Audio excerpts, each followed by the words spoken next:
Welcome everyone to another episode of Big Brain MMA Podcast, episode 44. I'm your host, BigSteve. Apologies for running a little bit late, just had some technical difficulties. I know it's a common thing to say.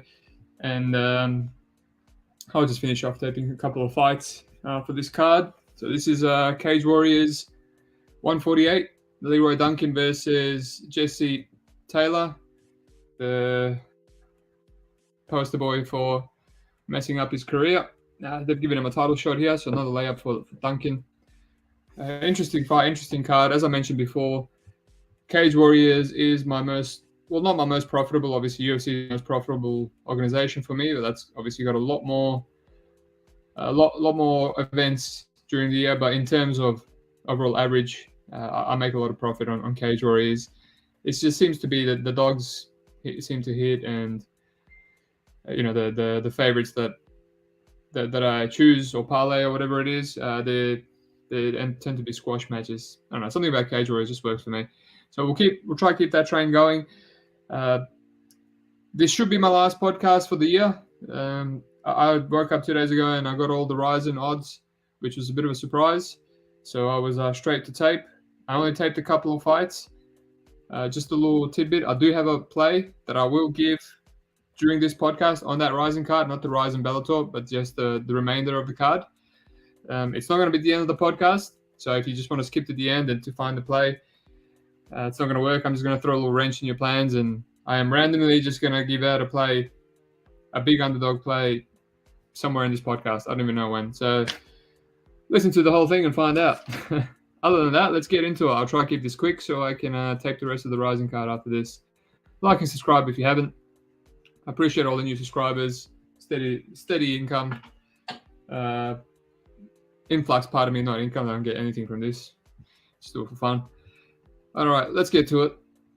First fight of the card, Orlando Prince versus Samuel Bark. So I faded Bark against the Akpom in his last fight in Cage Warriors. That was the card that I hit like 4 out of 5 dogs. That was the only dog I missed. It was a small sprinkle. Akpom's wild, man. You never know if he's going to land a spinning wheel kick, etc., etc. I was just playing into the volatility. And Bark, that's the first time Bark, pardon me, not Buck. It's the first time I've taped him, and there was a few fights on the regionals where I thought he should have lost the split decisions instead of won. He did lose one. He gets grappled a lot, gets put against the cage, gets taken down a lot. He does have good get-ups, but just gets stuck against the cage a lot, against low-level competition.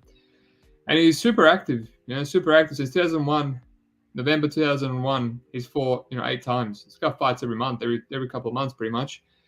And his last few fights, Tobias, Helio, who we'll talk later on, 10-2, and Akpan, Akpan's nothing special, is a bit of a flake.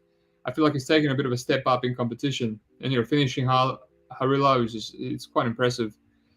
I just think he's evolving. He's obviously got an extensive Muay Thai background, crazy record, and his nickname,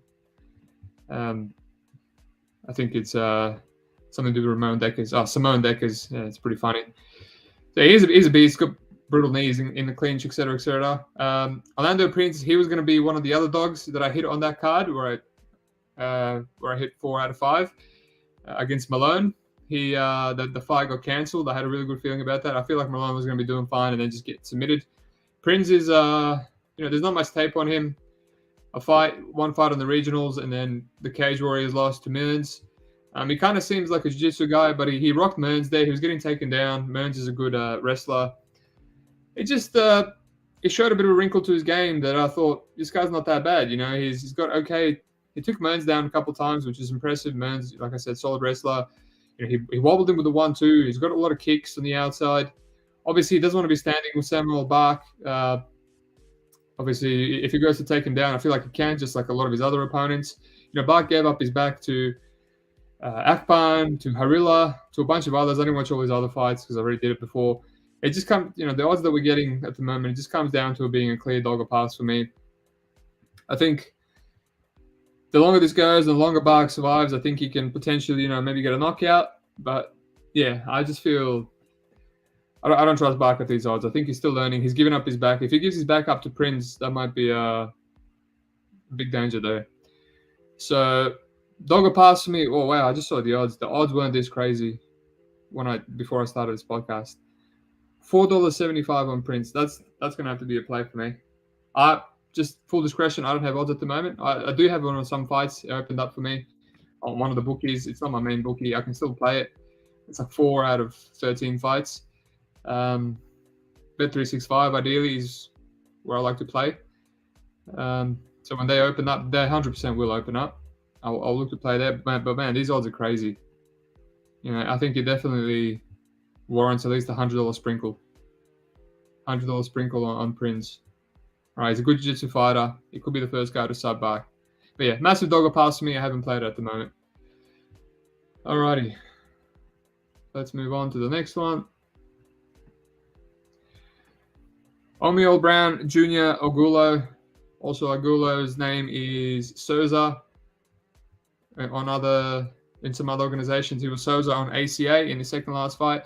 At first, I couldn't find any of this guy's fights. I thought it was a clear pass. It's still a pass. It's a dogger pass for me. It's Brown is a solid fighter. He's explosive. He's got nice boxing. He's got decent power. Southpaw, good combinations. Works the body. Good takedowns as well. He can lose position and be taken down himself. He loves hunting the guillotine to a fault. He won't stop looking for it. It's what lost him his one and only fight. His one and only loss against Sheehan, I think it is. Sheehan's a decent fighter. James Sheehan was 2-2 at the time. His only losses to Ian Gary and someone else. I can't remember now. I can't bother looking. But yeah, he was doing okay. It was still a split decision. Once he got tired from constantly losing position, exploding out of bad positions from going for the guillotine, Sheehan was able to take him down in rounds 2 and 3 and kind of consolidate position. It was still hard to hold down. So I think he learned a lot from that loss. He's still improving. I'm not sure what his age is. I'm pretty sure he's under 30. And he's finished his last 2 opponents with punches, So he went from hunting the guillotine to now focusing more on his strikes. I think the guy, he's got a lot of advantages. Junior Ogulo, on the other hand, seems to be a jiu-jitsu guy. Pardon me. He loves to pressure and bang, though. Just pretty much a brawler that occasionally goes for takedowns. In all of his fights that I found, he's brawling. He's got heart. He seems to be relatively durable. I've seen him get rocked, get up, and then finish the other guy, or just keep pressuring and win or lose a close the split decision. He's essentially a Brazilian journeyman. A lot of salty records, some good guys. Joel Gomez is a good fighter, 37-11. A lot of his losses are decision, essentially, until his last one where he got knocked out by Elias comes in. So his last 2 fights, he went to ACA, Russia. Not the best career move, personally. I mean, he fought the second guy, the first guy fought 20-9, Murad Abdullayev. He looks like kind of a Merzicano in the UFC, and he's kind of chubby, and the dude is just throwing spinning wheel kicks like jabs. So it's just a bad place to go if you want to get some wins and progress your career. They're just giving him killers, and the second guy knocked him out. Other than that, he's only 32 years old. He's very experienced. He's a big welterweight. There's no way I would play Omiel Brown at $1.25, against an experienced vet like this. Omiel Brown's looked good, but 3-1, 0-1, 2-2, which he lost, 2-4, 2-1. Just a really low level of competition, and he's been knocked out in 12 seconds in regionals. So if he doesn't knock out his Junior Ogulo, the guy's going to keep coming forward. He has no quit in him. Experience advantage. He's a dog, and he's got a jiu-jitsu background as well. I'm pretty sure he's a black belt. So I don't know if Omiel Brown's is going to take him down at will and just, guillotine him. So dogger pass for me. It's just that at this point in time, I'm kind of passing just because, I don't know. Brown does look like he has a lot of tools, and he's improving from fight to fight. I don't want to just blindly fade him here against a brawler. If I knew that Ogulo was going to consistently look for takedowns and implement a wrestling game plan, then yeah, I would take a stab. I'm still considering taking a stab, but yeah, at the moment, I'm not too sure. If the odds get as crazy as this Samuel Bark odds, then it's getting $100 for me for sure. So yeah, dogger pass. Let's move on. All right, Nathan Fletcher, Alessandro Giordano. Just a pass fight for me. Another fight with crazy odds. Fletcher's fought the who's who. He's fought the current champion, the Italian, and he's fought Wooding, the ex-champion. He was beating Wooding and got knocked out in the third. And Martignoni, the current champion, one of my favorite bets this year as a dog against Wooding. He submitted him in round 3. He's just a big, strong grinder, solid wrestling, good at getting to the back. It's going to take someone, decent to beat him. You have to knock him out, or just discourage him from coming at you, pressuring you. He also submitted Brian Bullen in round 1, which is pretty impressive. And his opponent, Alessandro Giordano, looks decent. His only losses to Rogano, an undefeated Italian, who also debuted with a win in Cage Warriors. Other than that, he's young, 25. He seems to have good takedown defense. I mean, he digs in the underhooks. But this is really low level of competition that he's stuffing the takedowns against. He's got the in and out movement. Kind of finds like Martignoni. Yeah, it's just, I don't know how he's going to handle the constant, pressure and the grinding style from Fletcher. So it's not like I can't really advocate the dog shot. Other than that, he's a decision machine. Well, he's got a few decisions, but he's knocked out bums. So, for me to back him against Fletcher, I kind of need to see some finishing upside. Or I don't think he's going to win a decision against Fletcher personally. So yeah, it's a pass for me. And yeah, I don't really, as much as I think Fletcher wins, I don't really feel like putting him in any parlays or anything like that for the time being.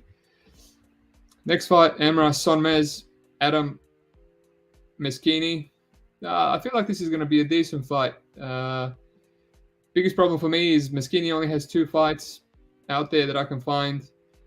In that first fight against Dimitri Solimias, I'm pretty sure he got a Darce choke. It says here rear naked chokes. I think that might be a mistake on Tapology.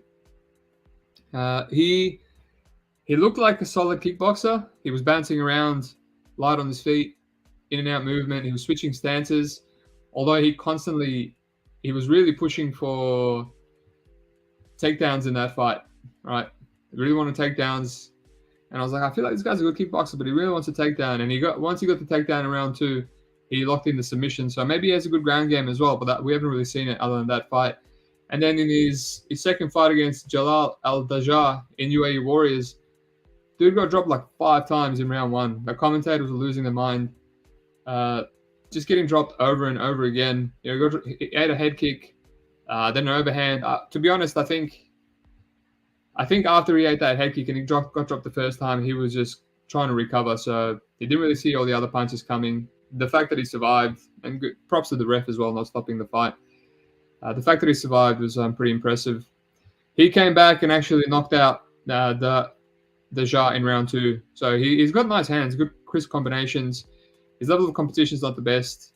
The guy that he submitted in round 2, that's 2-1. That was 2-1 at the time. He's now 6-2.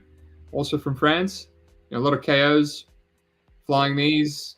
I have a feeling that's why Adam Meschini might have been pushing for the takedown so much, because he's another good kickboxer. And Meschini thought his best path to victory was a submission, which I guess can be palmed off as a good fight IQ. So yeah, decent fighter, just not much tape. He's shown good heart to be a good kickboxer, and I don't know if he's shown a good chin or bad chin in that fight that he got dropped 5 times, because Dajar does have a lot of KOs, right? He is a 9-6 journeyman, 35-year-old Jordanian, but he's got quite a few KOs, with head kicks, punches, right? So head kicks his thing. But yeah, hard to know. This is a type of fight that I would like to watch a bit more. Emra Sonmez, his opponent, on the other hand, this guy's got a ton of tape, right? More than 10 fights. Just fought a bunch of nobodies in the regionals, right? Finished them, then went against Golding in UFC, in Cage Warriors, and won a solid decision, 2-1.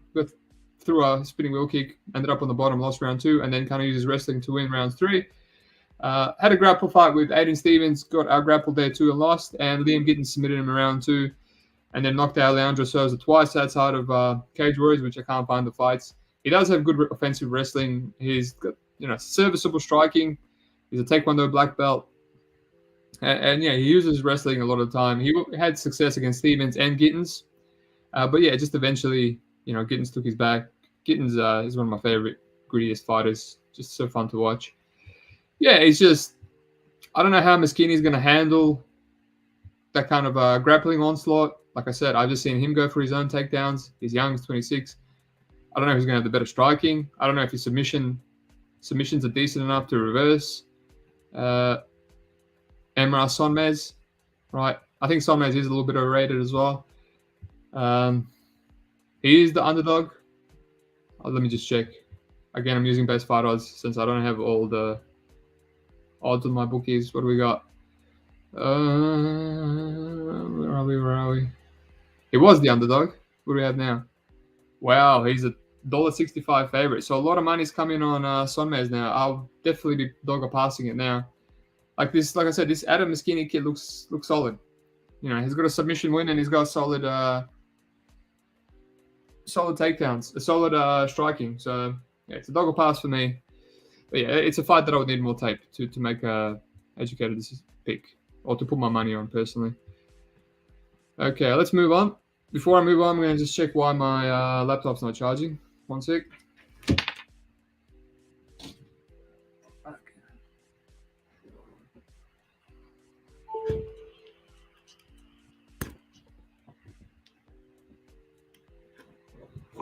Whoa.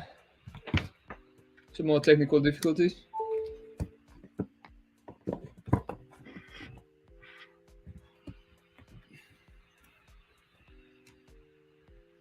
Alrighty. Apologies for that. Looks like one of my laptop ports doesn't work. Alright. All good now. Let's move on.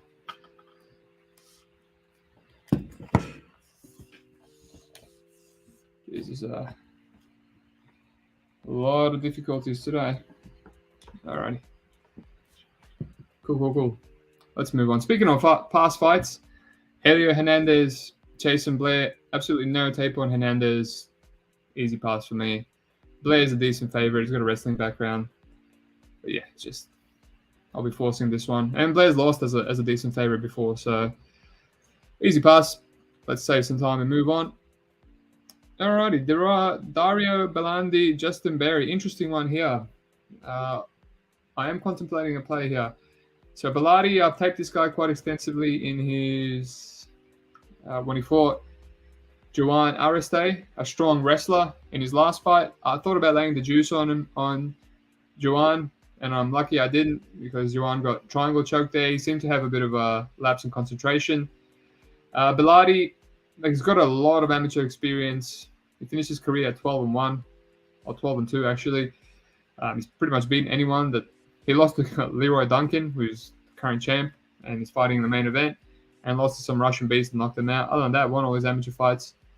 3-1 as a professional, lost to Will Curry, who wrestled him for 3 rounds. Showed some good scrambling, eventually just conceded position and just got grinded out. Other than that, you know, in and out movement, wants to get his own takedowns. The big thing that I noticed with him, he's got awful control. So he just constantly mat returns people and they just stand up again. And, you know, I guess his striking is a little bit serviceable. It's in and out. It's hard to really get a proper read on it. But yeah, not much. I mean, 3 fights, and I don't really want to take too much out of his amateur fights.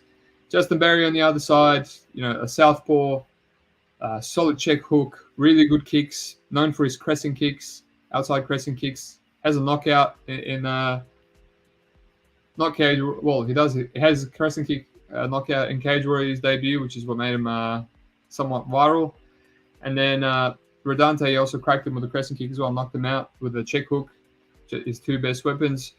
In his last Cage Warriors fight, he just kind of used wrestling on Konekao and, you know, got his back, dominated him a bit with jiu-jitsu. I was impressed because it's not just a striker.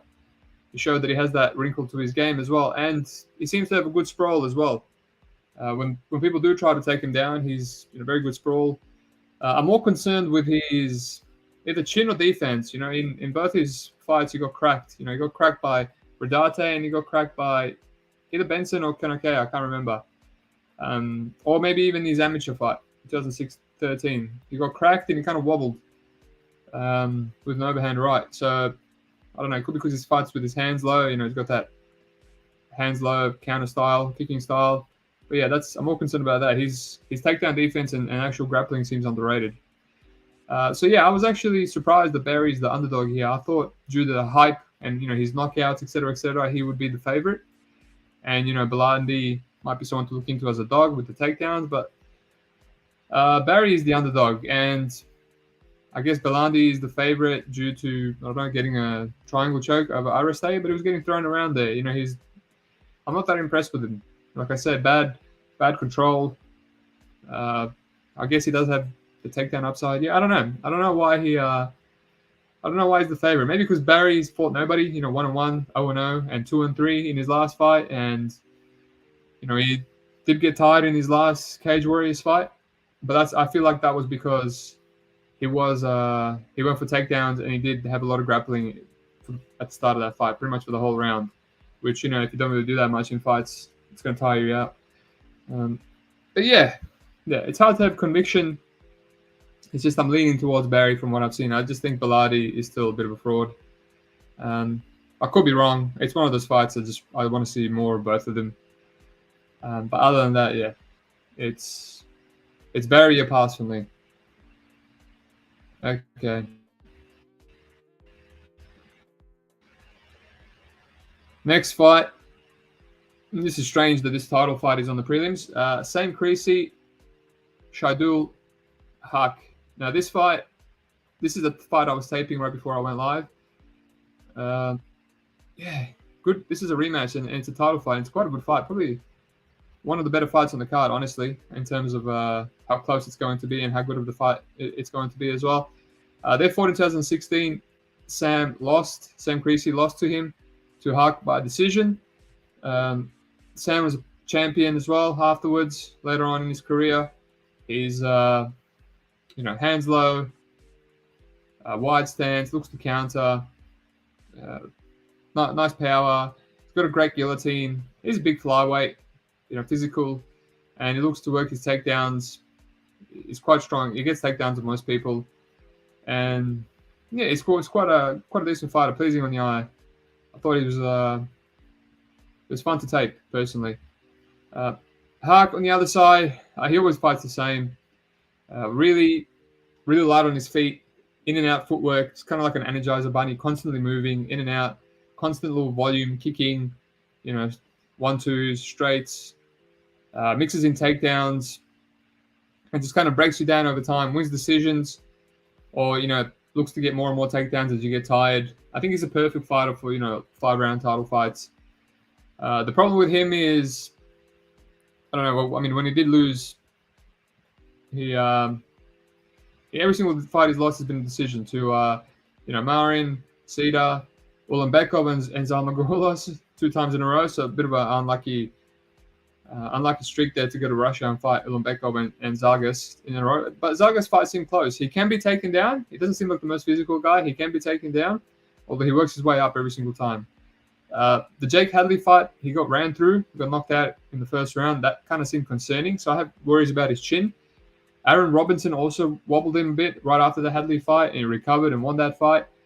I can't remember if I've seen him wobbled anywhere else. But yeah, just thinking about maybe there's a concern with his chin too. Although, like I said, all other losses are by decision.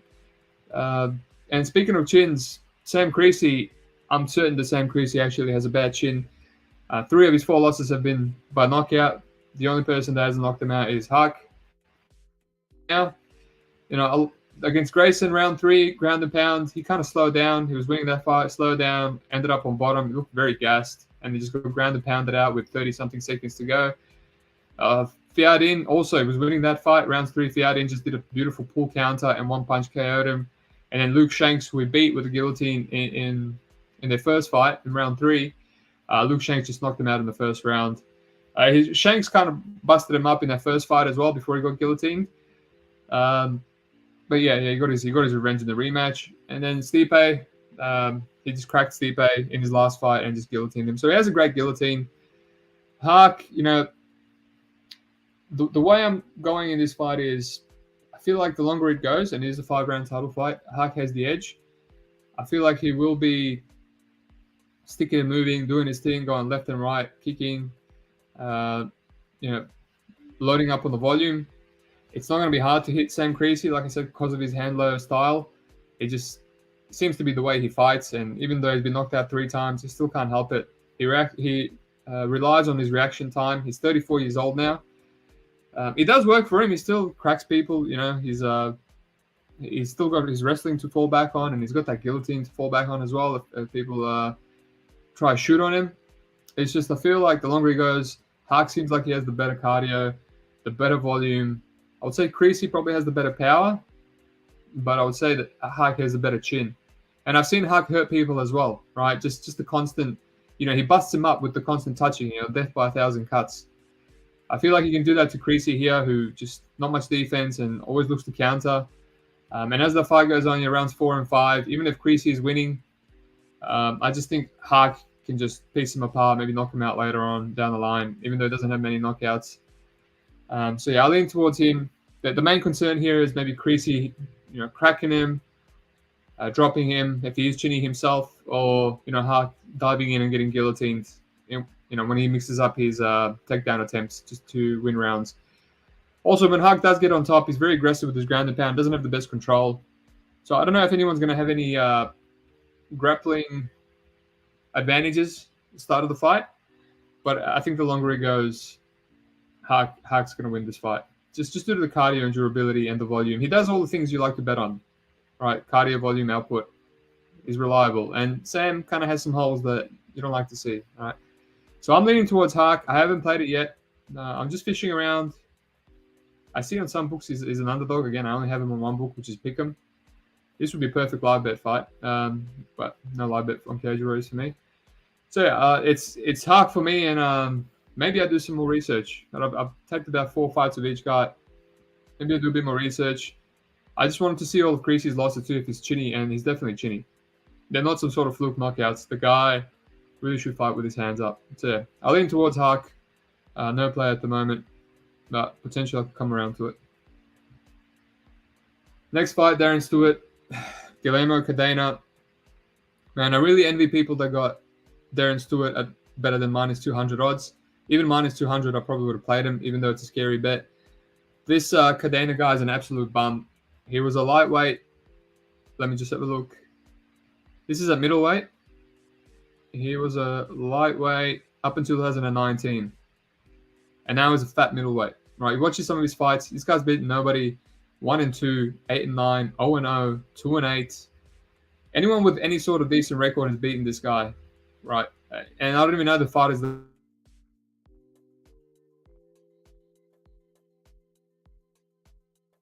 right, Talaza knocked him out in 3 minutes.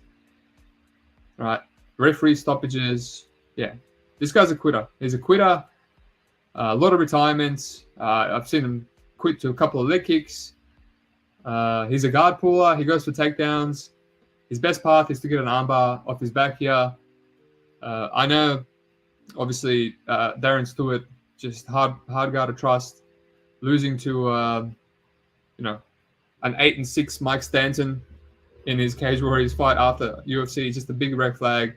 Although Mike Stanton, despite his record, is a gritty wrestler with solid cardio. Like, it's durable and will do that for 3 rounds. And, despite, Stewart being in the UFC and whatnot, he's always had that weakness. He lost to Bartosz Fabinski last time he was in Cage Warriors, right? Just another one-dimensional, limited guy who just kept shooting takedowns. If he's just going to constantly shoot takedowns and not gas out, Stewart's going to lose to you. A lot of times, the people that gassed out against Stewart, he came back, knocked him out, finished him. Because he does have good get-ups. So, yeah, I don't think this Guillermo, I mean, I didn't want to name all his wins. They're just horrible. I feel like Stewart's going to land one leg kick. He's going to go flying across the octagon and tap 2 strikes or something. It's that bad. An under here would have been beautiful. No props. It's just $1.30 now. It's just parlaying, Darren Stewart at $1.30 against the guy. That's a submission, dude. Guillermo Cadena. But like I said, I don't think he's even going to get on top of Stewart. I think as soon as he hits your legs, he pulls guard. So his only way is an armbar from his back, which, hey, if someone's going to get armbar from the back, it's probably Darren Stewart. Horrible submission defense. But yeah, I got Darren Stewart here. They're really setting him up here. Really, really setting him up. Let's move on. Damon Wilson, Tobias Harila. Decent card, decent fight, this one, in terms of entertainment. It's going to be some fireworks here, I feel.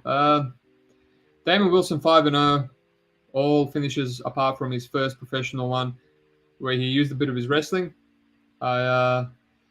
In and out movement, good power, switches stances.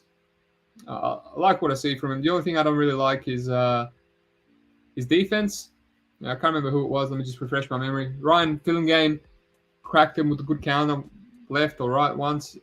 It's just the way he fights. Sometimes his hands are low when he's feinting and when he's blitzing in, which is not really, sticks out. As soon as you're taping it to an experienced eye, it's the first thing that pops out at you. Other than that, knocked everyone else out. The Pancho Thua fight in his debut, uses wrestling. He's mixed his takedowns against some of the others. Other than that, knocked most people out. Even his cardio, I don't know how I feel about his cardio. He just seems to be breathing a little bit. But yeah, a lot of questions. Other than that, he's got some hype behind him. He's finished most people. Tobias Harila, this guy's decent. I taped this guy the first time when I was taping Bark. Actually, Gomes, the guy that made his debut. That's when I watched him the first time. This guy's also got some power. They got some big similarities. These guys both have good power, strikers. He's just knocked out a lot of people. A lot of people in round one. His debut in Cage Warriors against Aiden Stevens is a respectable guy. Just knocked him out in his guard. Just insane ground to pound in 1 minute. I was like, good leverage on his long reach. Gomes just kind of wrestled him and hugged him against the cage. He can be taken down, but he does have good get-ups, Harila.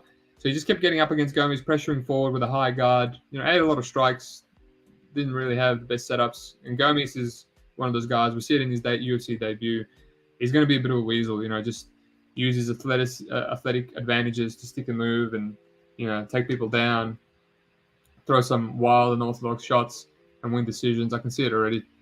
He's fought a decent level of competition. Stevens, Gomes, Samuel Bark, knocked out some guy in Cage Warriors after that, Becky McElhaney, and Samuel Bark knocked him out with knees in round 2, which I think is the first time he's been KO'd. I just think his chin was insane before that.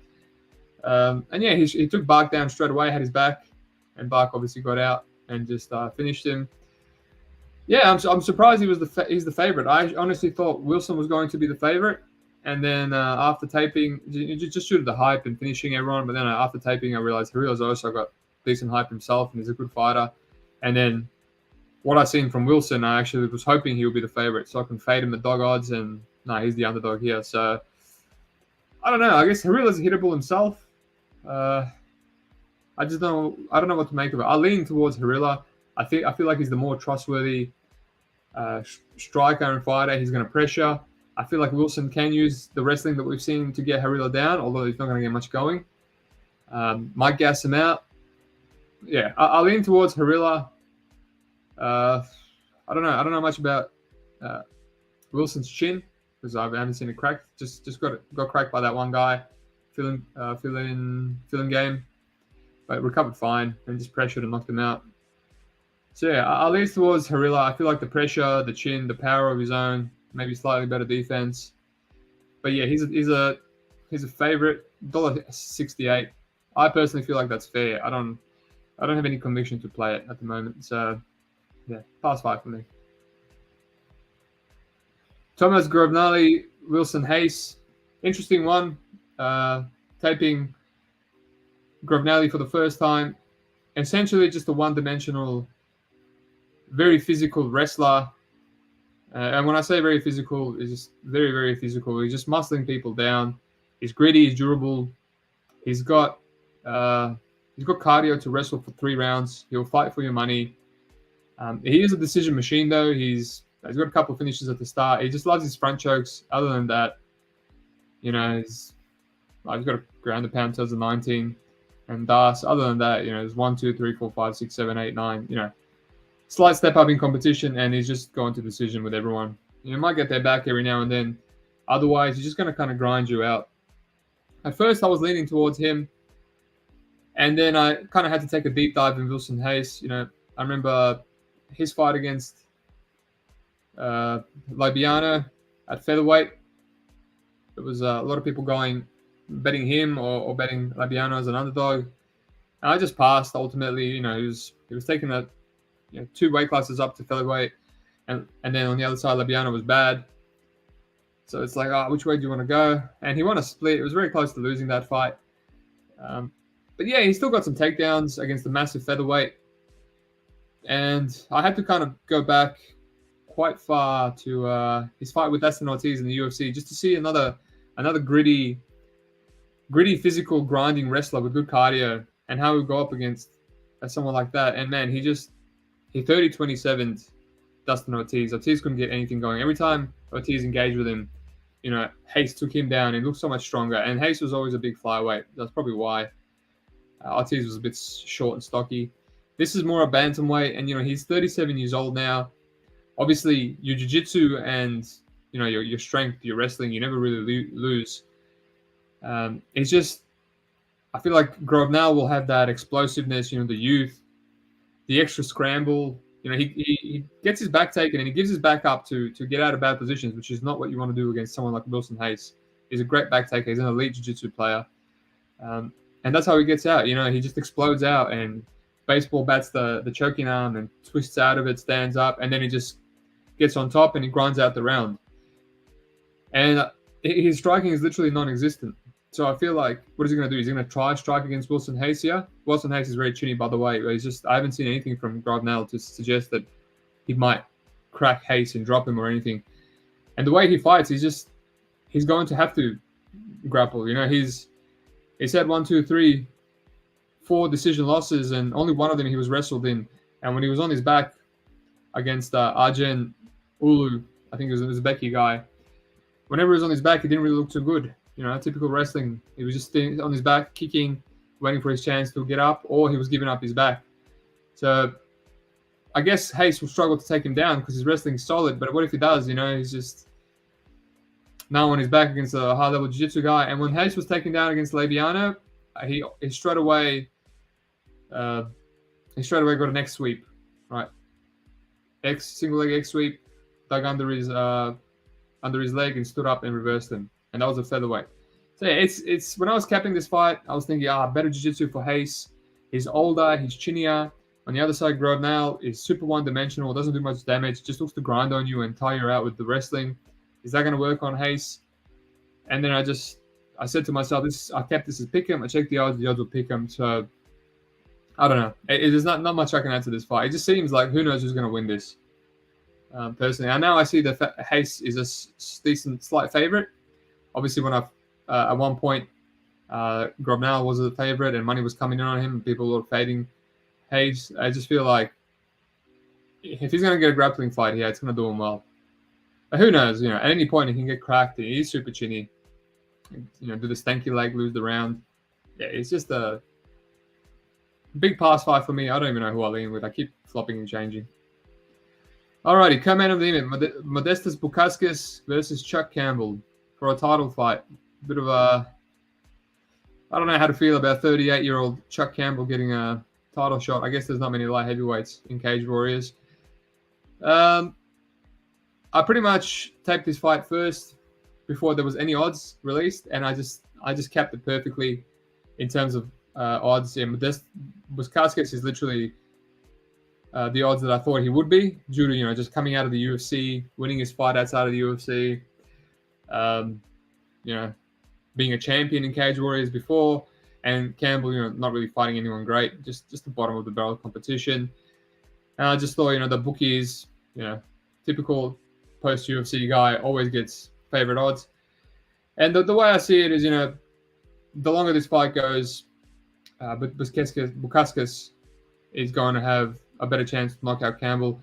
Campbell, very, I guess his best attribute is being athletic, strong. He goes for takedowns. He seems to have decent pop on his punches.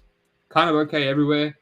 His worst attribute is definitely his cardio. He slows down nice and early. Sometimes he pushes through, but yeah, just nice and early. And they both play the same game. They're both on their bike. Bukauskas is on his bike a lot. It seems like he doesn't want to engage. He's always circling around the octagon, and then he blitzes in. I hate his technique. I hate how when he blitzes in with a 1-2, he lifts his rear foot up. Like, it doesn't sit on his punches properly. It gives me a lot of karate, fitness boxing vibes.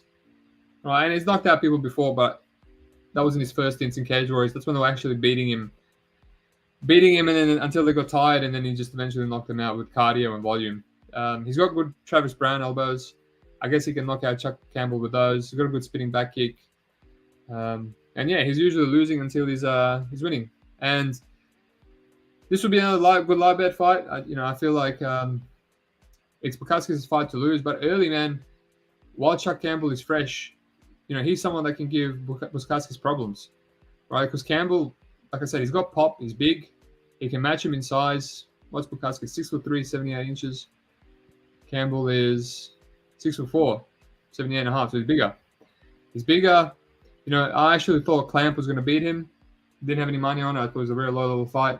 And he just had a nice counter and knocked Clamp out. Clamp took him down. He got straight back up. If this is going to be a striking fight, I just think I can't really lay the juice on Bukaskis.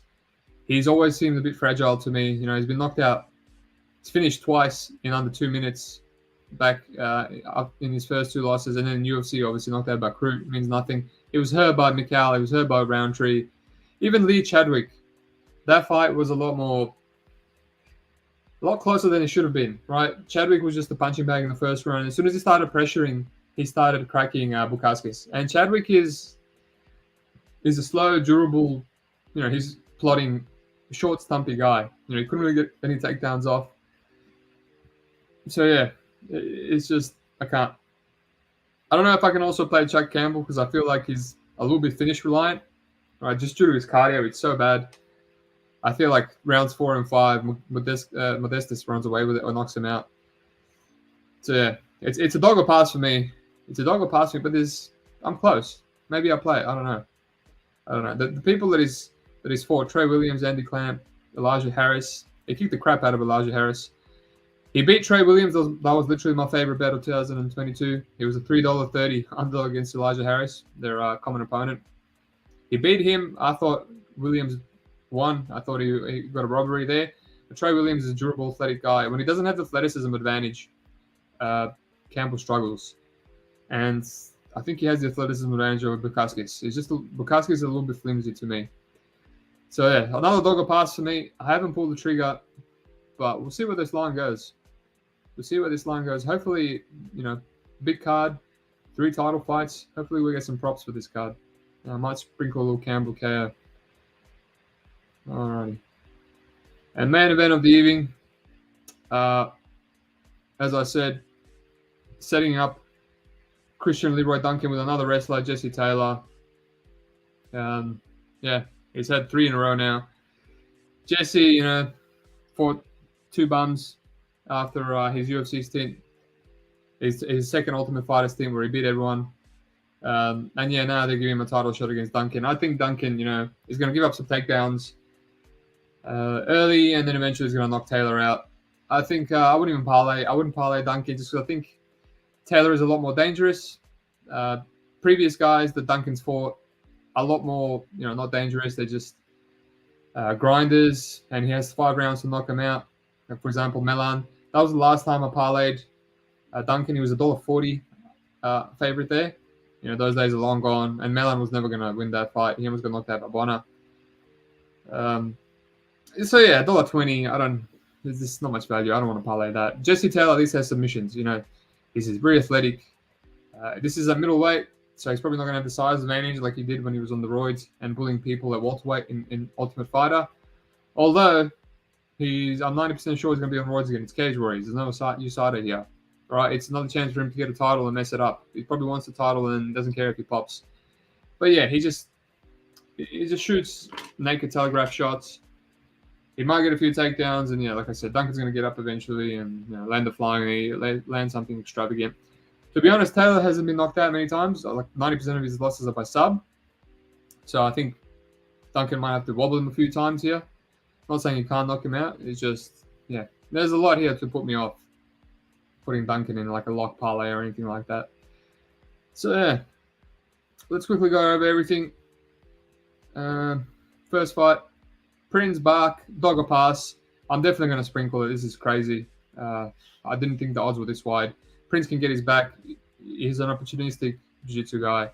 Don't have to overthink it. Junior Ogula, Amiel Brown, dog or pass again.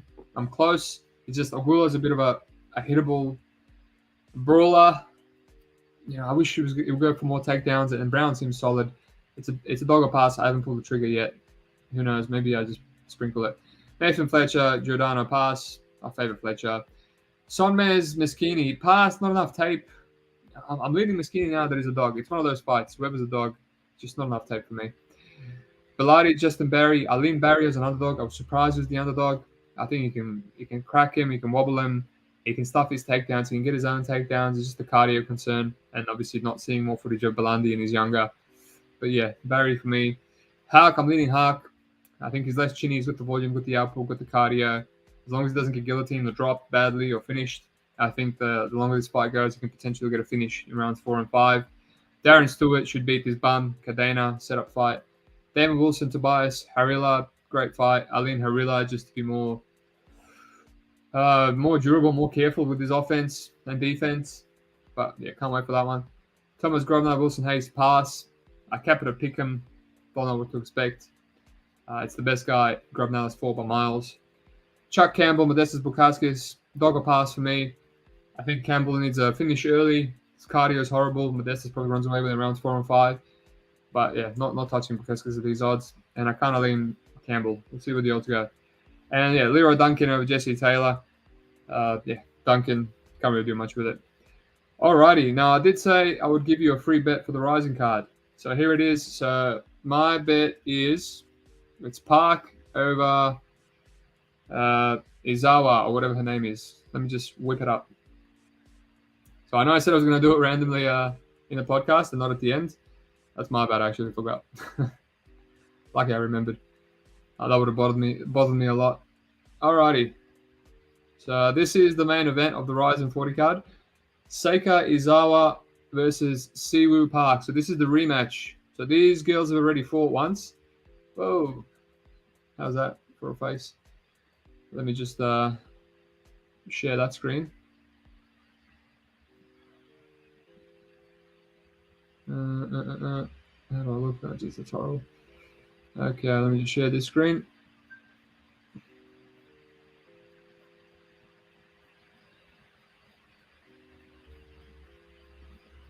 Alrighty.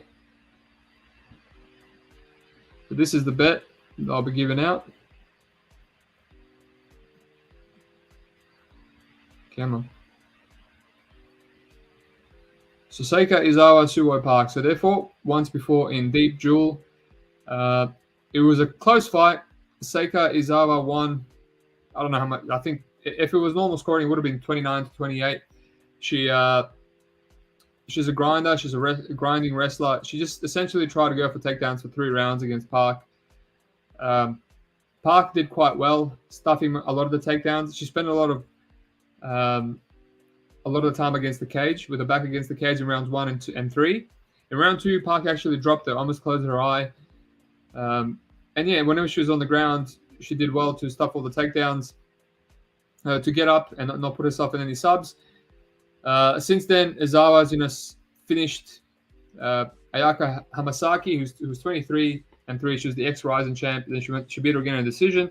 And then she finished some bums, Laura Frontara and Anastasia Svitska, with submissions. She's 25. Her wrestling's still solid. She's a massive favorite here. And then Park on the other side also made her way to Ryzen. And since losing that fight, she's beaten Rina. Everyone loves Rina. Rina Kubota, Ira Koga, Kana Asakura, and also Ayaka Hamasaki, the same girl that Izawa's beaten twice, ultra veteran ex-champion, 24 and 5. So she said 3 of these last girls have tried to wrestle Park after Izawa, and she's got a great sprawl. She's improved the takedown defense. Ayaka Hamasaki, 24 and 5. The last one she's fought, she's a ground specialist. She dropped her. She drops a lot of these girls. She has great stand-up, in and out striking. She switches stances. Good pop on her punches. And yeah, she's fought Izawa before. She knows what to expect. It was a close 29-28, and she dropped her. She had the best moment of the fight. If this was in the UFC in today's day and age with UFC judging, that could have easily been a split decision because Izawa didn't do anything with it. She was just cage pushing her. Now, this is in the ring. It might be harder to push against the ring because obviously there's no cage. And then the other side, it might be hard for Park to work her way up. She was very good at working her way up against the cage in the first fight. Although, either way, she's still a $3.20 underdog, right? So let's say the fight goes exactly the same as the first fight. Is she $3.20 underdog? No, that was maybe a slight underdog there. So yeah, Aizawa on the other side, she is young. I think she's a massive favorite just because she's finished the last two opponents. Delora Fontara one is 7-0, but if you look at her record, she's horrendous. She hasn't really fought anyone other than Ayaka Hamasaki. She's submission over position. Whenever she gets in mount, she's happy to fall off, looking for guillotines and triangles, etc., etc. So, she didn't get any of that against Park. She wasn't even close to a submission. She had to resort to 3 rounds of grinding, right? And she still got dropped in the second. So, look, if Park just does well and, looks to sprawl, doesn't do anything crazy, she mixes in her own takedown sometimes. She was on top of Hamasaki in her last one and defended a triangle and stood back out. If she can just stick a move, especially in Ryzen, where they judge the fight overall rather than by rounds, if she drops her, busts her up like in the first fight, this could be a unanimous for Park, and $3.20 is massive value. She has been submitted right before she fought Izawa in round 1 by an armbar, so that's always the danger. And Izawa can come out here and submit it the second time around. But yeah, I see a bit of value here. I see a bit of value. I have $1,000 on it. I don't think I'm gonna keep 1,000. I think the dog is big enough. Maybe I just do like 800 to win, 1.6 units or something. But yeah, I'm trying to be better with my staking. If I felt good about this dog while taping it. Park's had a bunch of grappling opponents. She's beaten them all. She's fighting a previous opponent where they had a really close fight, and now she's a $3.20 underdog. Take my money. Easy bet. So there you go. Finish off with a free bet on Ryzen as well. After this, I'm going to go tape all the other Ryzen fights, hopefully some more plays. We've got Herb Dean, finally. We've got some comments in here. I was getting a bit lonely talking to myself. I hop on right as you say, this is the bet you're giving out. Good timing. Yeah, good timing, mate. Hopefully, the people that listen to this afterwards are going to listen to the whole podcast, not realizing that actually I gave the bet at the end still, even though I said I wouldn't. That's all right. Even if you don't have time, it is what it is. Never mind. I was looking at Cage Warriors. This is Ryzen. Sure is, mate. I know it's a bit confusing. I just did a Cage Warriors podcast and then gave a Ryzen free bet. So yeah, look into it, Herb Dean. See if you agree with me. But that's my first play in terms of Cage Warriors and Ryzen. But I think I'll have a few more. I'll sprinkle some dogs on Cage Warriors, and who knows, hopefully some more bets on Ryzen as well. So yeah, thanks everyone for listening. That will be my last podcast for the year. And I'll see you next year with some LFA and some UFC podcasts. And hopefully everyone has a good new year. Like and subscribe if you haven't. And other than that, good luck and have a good festive season.